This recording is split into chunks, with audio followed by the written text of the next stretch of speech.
My name is Marcus Vale. I was a college dropout living a fairly mundane life with my parents until the power outage that occurred in 2015. I recently shared a journal entry titled Blackout, September 22nd, 15, that detailed several weeks that would mark the beginning of an extraordinary series of events. Events that, even now, struggle to come into clear focus in my mind. In this account, I'll do my best to remember all occurrences within the past 9 years. I can't make guarantees, but I'll write what has remained vivid to me. To start with, I must be cautious about what I discuss. I don't understand why they left my computer intact, so don't ask me. And if my recollection is accurate, certain high-ranking officials are not what they appear to be. My previous update was intentionally vague, a brief post that gained some attention. It's taken several months since my return to recall, reflect, and conduct research to understand what exactly I experienced. Hence the delay. In 2015, I began documenting a strange experience during a power outage. Somehow, after this blackout struck Millbrook, I found myself entirely alone. No people, animals, or outside contact. From what I remember and documented, nearly everything living had vanished without my awareness. A severe storm system had lingered over our town for the duration of this phenomenon. Looking back, I would have lost my sanity if not for a radio system that somehow penetrated my isolation and connected me with my friend, Derek. I discovered he was experiencing exactly what I was.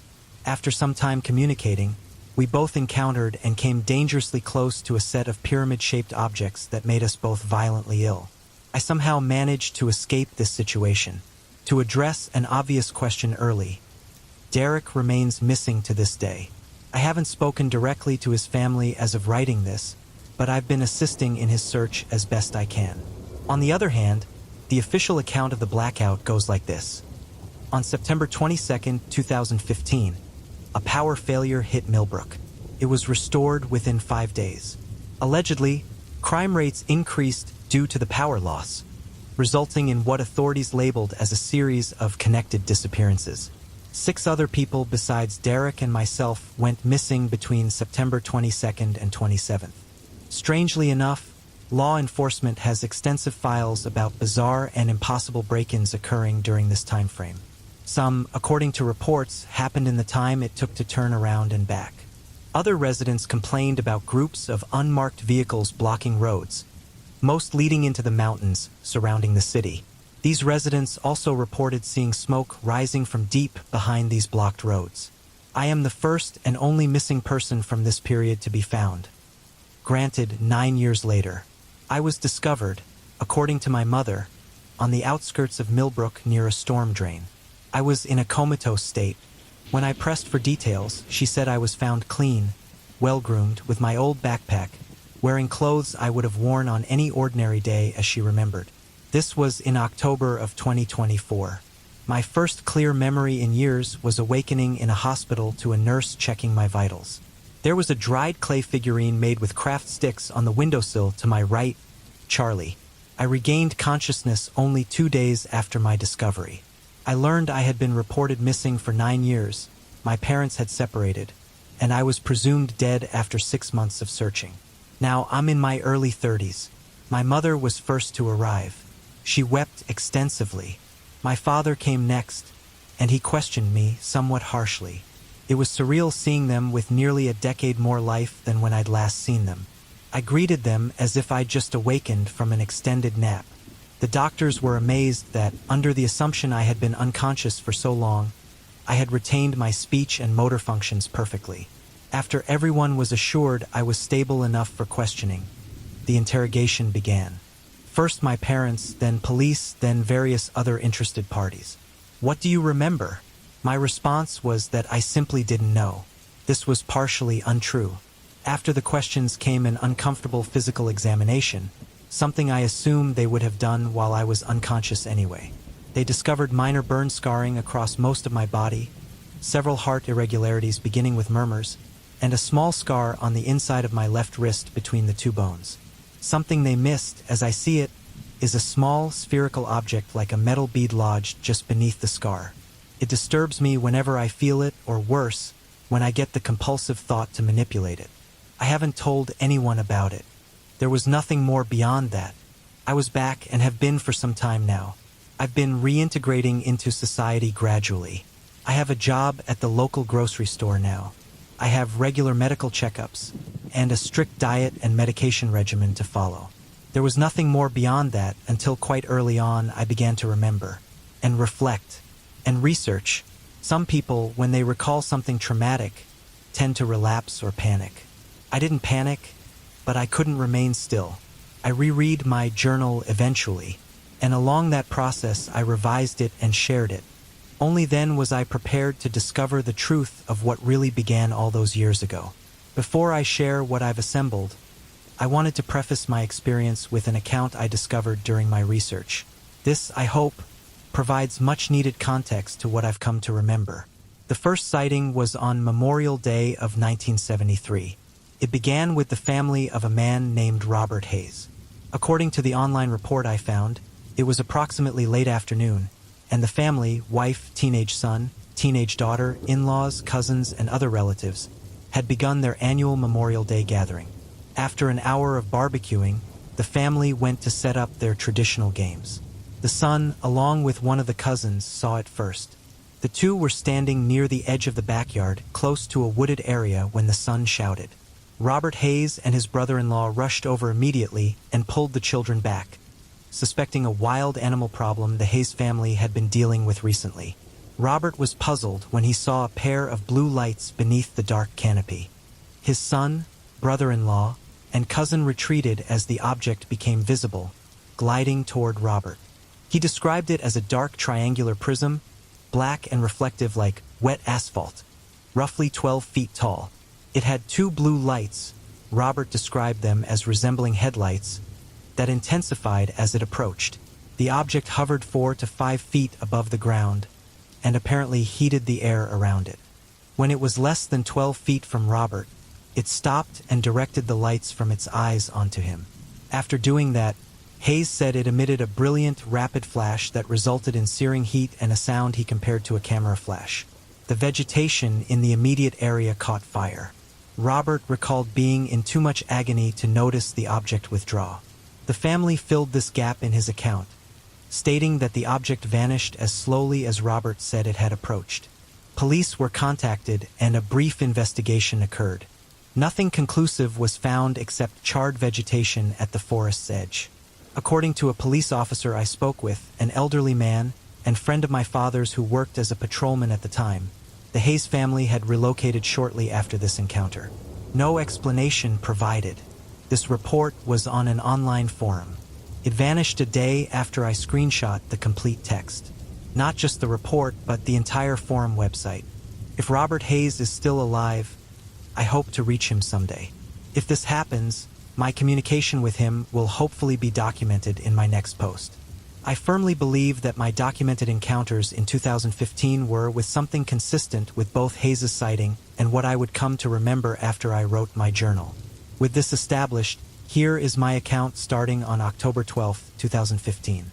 This was when I had stopped writing. The following is imperfect and based solely on memory. Whether these memories were dreams, visions, or something else, that is for the reader to decide. I maintain that my experience, as difficult as it is to admit, was very real, and an encounter with the unknown. After completing the final section of my journal, I closed my laptop and went down the drainage tunnel leading out of town. This was, in my mind at the time, the only option I had to escape whatever anomaly I was experiencing. I had a flashlight that used thick batteries, and I used it liberally for whatever illumination it provided. I walked for a considerable time. I don't remember fearing the darkness ahead, but the growing darkness behind me. I kept looking back toward the tunnel entrance to see if one of those terrible things was following me. I never saw anything. It was at least an hour on foot to reach the other side of the tunnel, a journey I had taken for granted by car. I was disappointed when I saw that the other side was just as deserted as the city was. The tunnel opens onto a rural area of rolling hills. This should have been expected. The sky was much darker, still daytime, and the wind was strong enough to affect my balance. All of my surroundings were oversaturated with color, making me think something was wrong with my vision. I turned to my left, and there was something large and dark hovering at least 12 feet above the ground, near me. Whatever this thing was, it resembled one of the triangles, greatly elongated, with a sphere positioned on its top. The sphere had 2 lights on opposite sides versus 2 lights on one face. I didn't get a detailed look beyond that. It wasn't there one moment, then suddenly, it was. My vision narrowed either from fear or the influence of the object observing me. Then I lost consciousness. I awakened on a cold surface in a monochromatic, dimly lit space. Everything was dull metal like dark stainless steel. There was an ambient humming that filled the area. This might have been industrial ventilation.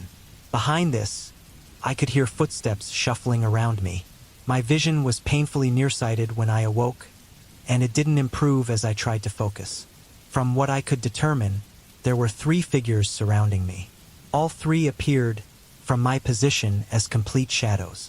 One of them reached out and dangled something before my face. This was my portable radio. The voice that asked, "What is this?" wasn't spoken aloud. It was resonating in my mind, and the tones sounded emotionless. It took a moment for me to concentrate on what I was seeing. I couldn't explain why, but I screamed when I saw the speaker's hand holding the radio with elongated, thin fingers. The skin was pale and there were no fingernails. Starting at the wrist and extending beyond was a form-fitting black covering. This hand was not human. When I screamed, my head was forced back to the surface and my jaw locked shut. I couldn't make much sound after that.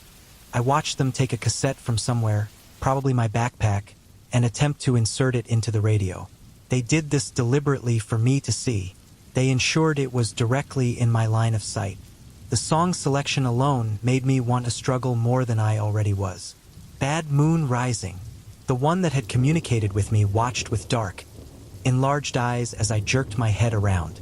My neck was the only part of my body I could move. This memory ends sometime after the song began. Next, I remember awakening on another surface. I knew this wasn't the same room because the wall to my left was missing. There was a tall corridor extending from this missing wall as far as I could see. It resembled the back area of a warehouse stripped of its storage racks. My vision was normal again, and I could move my body. Naturally, I stood up and walked. The rooms I had awakened in, including the first one, were much more sleek and sterile than the rest of the facility. The complex was clean, but I distinctly remember these 2 rooms being much more pristine. I don't recall many details about the actual corridors, other than their dark gray monotony and how elevated the ceiling was. Sometimes the ceiling would lower, remain that way for a distance, then rise again. There were occasionally doors. There was even one near the room I had awakened in. All of them were locked and reinforced, and nothing yielded. It didn't take long for me to become extremely frustrated with this. Throughout my wandering, I never became tired, hungry, or thirsty. I must have been walking for at least a month. I didn't encounter anyone or anything. A month in was when I decided to return and find the room I had awakened in. I decided the only way I was going to find any peace was if I could lie on that surface again and close my eyes. It took less than a month to return. Not even a week. I knew some shortcuts by then. When I reached the expanse where I could finally see the open wall, I noticed that the door closest to where I had awakened was open. The metal barriers securing it were withdrawn, and the door was resting against the adjacent wall.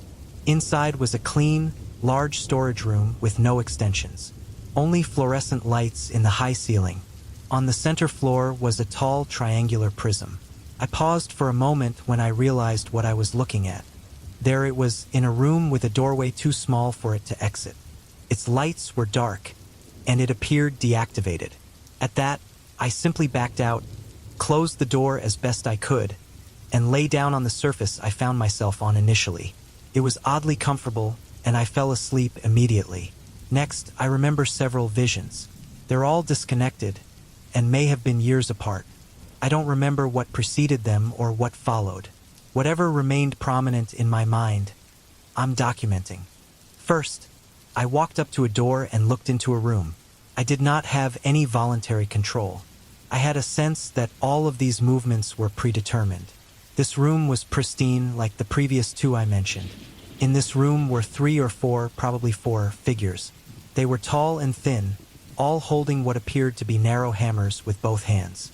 They were raising the hammers above their heads and bringing them down to a destroyed object on the ground. I recognized a component from my portable radio. They were moving rapidly, and all of their movements were blurred. One of them phased up to me. It didn't walk or run. It just floated toward me very, very quickly. I got a clear look at its face. Its head was shaped like an inverted teardrop, and it had large, slanted eyes. Pale skin, slightly grayish, no ears or hair, and a small mouth and nose. It showed these sharp, small teeth at me. Its head turned slowly as it spoke directly into my mind. Forbidden. Then it zipped back to the circle and began working with its hammer again. The next 3 visions are interchangeable. I have not been able to establish a timeline for them. This one I'm almost certain was a dream. It began in a dark playground. It was cold, but I could hear nighttime insects. I could only see about 12 feet in front of me whichever direction I looked. There were streetlights, but they and their illumination were only visible when I approached them directly. I remember hearing something large moving in the darkness. It wasn't running or walking heavily, it was moving deliberately, and it knew I was there. It could see me walking around, but I couldn't see it. I remember panicking at some point and running to a bench. I lay down and thought I could feign unconsciousness, so I closed my eyes and waited. I knew exactly what it was going to do when it approached me. I could feel it pressing down on my chest with massive hands. I squinted just enough so I could see what it was. It had thick arms with gray fur that extended into the darkness above me. Beyond that, I could see a pair of small glowing eyes. They were yellow and had black pupils that might as well have been part of the surrounding darkness. I closed my eyes again as it made a low, breathy growl. This one might have been a dream. I was in another room. This one was excessively bright. A person, this thing was definitely a person, slid something to me across a table. I picked it up and said something like, "What is this?" My question wasn't answered, and I don't remember what exactly the object looked like. It was cube-shaped from what I recall. When I went to set the object down, it adhered to my fingers. When I complained, it vibrated like a novelty shock device you might get at a prank store. I yelled, as it wouldn't detach from my fingers and the vibration was uncomfortable. The more I yelled, the more it shocked me, so I stopped yelling. The man, I'm certain it was a man, leaned forward. He was wearing a surgical mask, dark suit, and wraparound sunglasses. The mask was moving up and down, and he was laughing. I said, "What's wrong with you?" He stopped laughing and reached forward. He had on blue medical gloves that were too tight. He pulled the small object off my fingers, set it back down on the table, and stared at me uncomfortably long. Then he started laughing again. This one wasn't a dream in the sense that the others were. Here, I was looking down at a gap between one of the reinforced doors and the concrete floor. There was something moving strangely from underneath it. The movements almost seemed playful. It was, as far as I could tell, a set of long, pale fingers. These did not frighten me as the others did. These felt different. They disappeared after a moment of moving. Then they reappeared, sliding something under the door. It was a piece of paper, and I reached for it. Just as I got close to grasping it, the fingers and the paper slipped back under the door. They reappeared a moment later. This time, the paper had writing. I reached for it, and it slipped back in. The next time, I was ready. I had my hand positioned over the spot where the hand would appear. In the split second before I pressed my hand down, I saw the paper had different writing. The moment my hand touched its hand, I understood the truth without even reading the paper. I laughed quietly to myself and released as it slid back under. This one was my friend. I smile thinking about it now. In all of the uncertainty and emptiness I felt in that state, something, for the first time since Derek, interacted with me. Not communicated at me, not observed me or used me, but interacted with me. This transitioned to another disconnected memory too vague for me to describe in detail.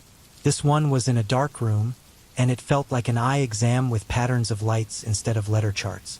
I don't remember my surroundings or what the patterns were, but I do remember a large apparatus being positioned against my face, like an eye examination. My next solid memory started in a low-ceiling corridor not dissimilar to the ones I found myself wandering in toward the beginning of my experience. I had the perspective of standing and observing a conversation unfold. I couldn't see my body below me. In the distance, standing next to a relatively ordinary door, were two figures. One was a man and the other was a very short person. The man was in a suit and had wire-rimmed glasses. This wasn't the man wearing the surgical mask as I remembered before. The short figure was bizarre-looking. He, or it, had a large, hairless head and was wearing black coveralls paired with a matching military-style cap.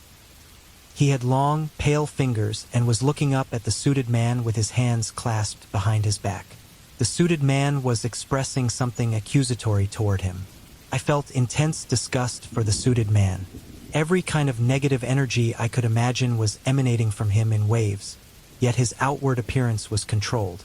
I stood for a while watching, then decided to approach them. They didn't seem to notice, and strangely enough, I didn't even hear my own footsteps.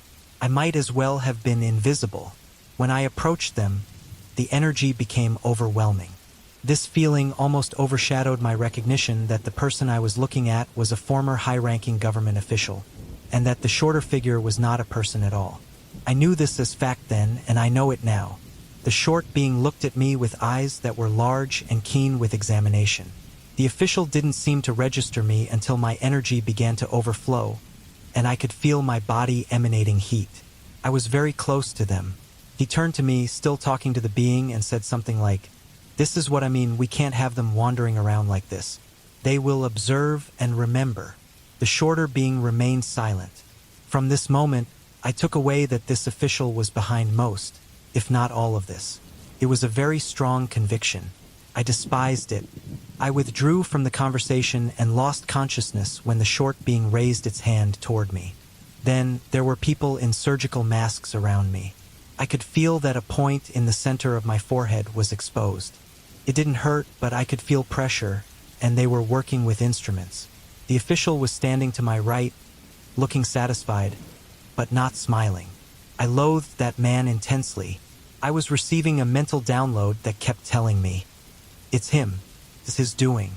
I didn't have enough energy to resist the surgeons or him, so I just drifted off. When I next awakened, something did hurt.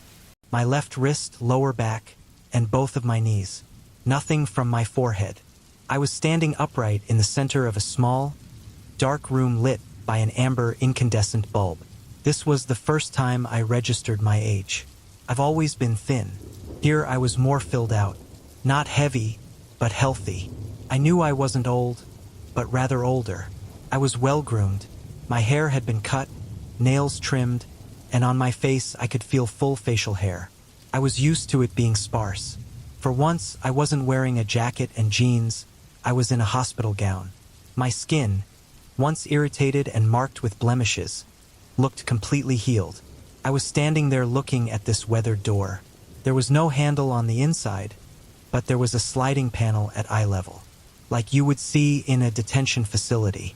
Just as I'm thinking of this sliding panel, it opens, and I rush up to it. There was someone looking through it. Their eyes were dark and large. "You're conscious." "I am. I have your belongings." "Thank you." It didn't have to, but at this point, the person raised their head and positioned their mouth over the opening. "You're welcome." It had a small mouth and sharp teeth. It was one of the teardrop people. It noticed that I noticed what it was. "Please don't be frightened." "But I am." "Don't. I'm going to open the door, but you better not flee." "Is that a threat?" "We'll see."